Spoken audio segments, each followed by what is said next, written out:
Et si on pouvait prendre une stratégie de trading et la transformer en un robot qui bosse pour nous 24 heures sur 24? Eh bien, c'est exactement le sujet du jour. On va décortiquer ensemble comment on peut utiliser une IA comme ChatGPT pour construire son propre assistant de trading.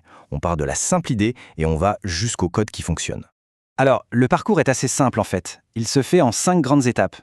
D'abord, on va voir la promesse du trading automatisé. Ensuite, on va créer la stratégie, le cœur du système. Puis, on apprendra à parler à l'IA, c'est une étape clé. Après ça, on passe au code, à la compilation et au test. Et on finira par la vérification humaine, qui est absolument cruciale. Allez, c'est parti. Bon, alors, commençons par le début. La promesse. L'automatisation 24/7. C'est vraiment l'idée de base, celle qui fait rêver et qui séduit énormément de monde. Mais concrètement, ça implique quoi? Et surtout, où sont les limites?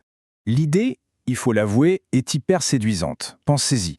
Un robot qui applique une stratégie sans jamais dormir, sans jamais avoir le moindre doute. C'est le fantasme de l'efficacité absolue, pure et dure.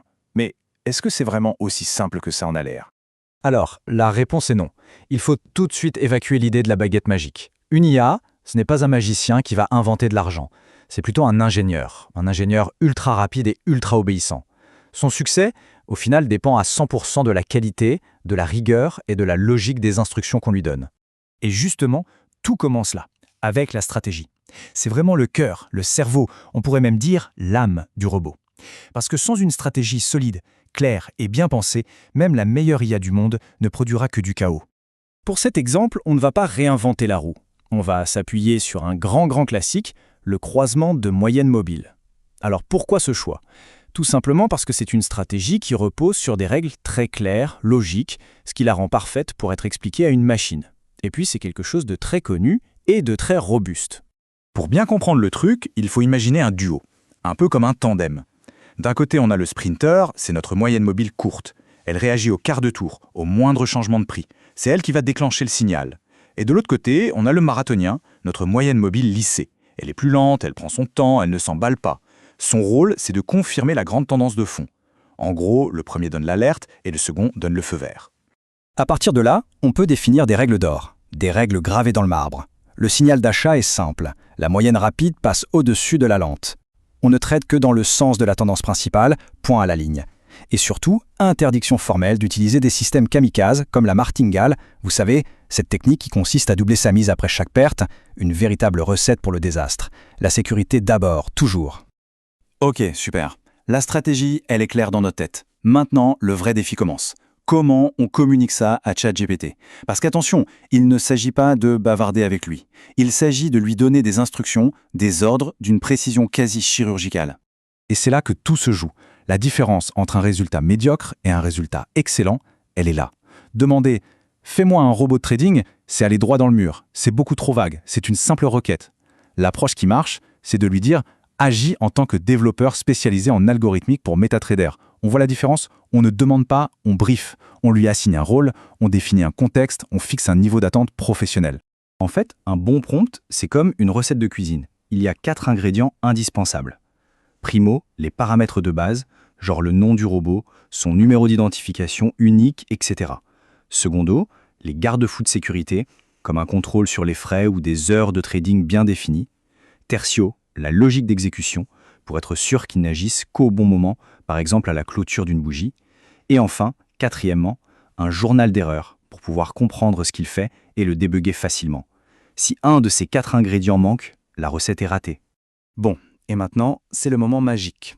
On passe du plan, du texte, à la réalité concrète. C'est l'étape où le code généré par l'IA va devenir un véritable outil, un robot prêt à être mis à l'épreuve du feu. L'installation en elle-même est souvent étonnamment simple. On copie le code généré par ChatGPT, on ouvre l'éditeur de sa plateforme, MetaEditor par exemple, on crée un nouveau fichier Expert Advisor et on colle le code. Un clic sur le bouton Compiler, et si aucune erreur n'apparaît, eh bien le robot est né. Il est prêt à travailler. Mais attention, et c'est un point crucial. Avoir le code et le compiler, ce n'est même pas la moitié du chemin. En fait, le vrai travail, le plus rigoureux, le plus difficile, il commence maintenant. Il est temps de confronter ce robot à la dure réalité du marché. Et pour ça, il y a une méthode. C'est l'entonnoir de test. On commence très large. On backteste le robot sur 10 ans de données historiques. Le but, voir si la courbe de profit monte de façon régulière. C'est le premier filtre. Si ça passe ce test, on resserre l'entonnoir. On le fait tourner sur un compte de démo pendant environ 3 mois. Là, on le teste dans les conditions actuelles du marché, mais sans risque. Et à la fin, l'épreuve ultime.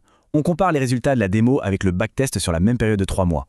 Si ça correspond, alors, et seulement alors, on peut commencer à envisager un déploiement en argent réel. C'est un processus de sélection impitoyable. Alors, une fois que le robot a passé tous ses tests, on pourrait se dire « ça y est, c'est bon, le travail est terminé ». Eh bien, pas tout à fait. C'est là qu'intervient l'élément final, la dernière pièce du puzzle. Et c'est peut-être la plus importante, la supervision humaine. Et là, on touche à la force principale du robot. D'un côté, il y a le trader humain. Même le plus aguerri est sujet aux émotions, la peur, l'euphorie, l'hésitation.